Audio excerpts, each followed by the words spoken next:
Aman egune hemen da, eta oraindik ez dakizu zer egin. Bueno, lehenengo lasai, portantina detaile bat dira. Momentutxo bat ukitzie, askotan, mendien bituteko lorak nahiko die. Baina, zerbait gehiago nahi izatea. Eta hor, nik bai lagundu leike pixket. Ama, aktibo balin bada, eta alde batetik bestea ibiltzeko joera balin mukeo, paseota jutu balin bada, adibidez, gaur egun oso politxe dauden motxilak. Adin guztietako jendie, leheno gaztetxu gari zin, motxilak ibiltze ditu.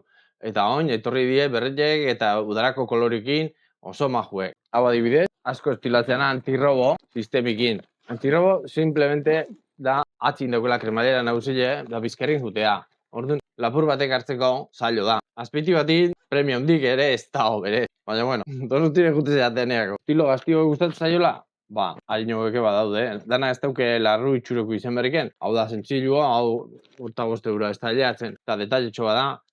Gaur egun, fijatzea bazate, jende desentek nahi izateu eskulibrekin, buelta ematea. Oso ondo daude. Ez motxilo horiek, txiki. Beste estilo batin ere badazkeu nobedadik. Hau, estiluet diferenti da. Baina, bueno, ez duzan nahi ez da honi kombinatzei, adibidez fularrarin bat. Bai, oin beruek zertzei, baina betiko, gabeko freskoako eta bar, da gaina, makume batzuk, simplemente guzteit zeiskoe eta kolekzionet ditu. Fular batzuk, oin torri die, kolore aukeri dao, eta zenet, €12, €10, politxe eusketzu. Ze azkenien, importanti da, egunien detailitie eta momentutxo hori pixket celebratzi, ez da? Egunero maite dut esateduna bezala, eta gero beniztala demostratzeko tazta ikertzen. Egune gaina dator eta kezka dukezu, o idan bat berdezu, etorri balberdenea, eta ni launduko.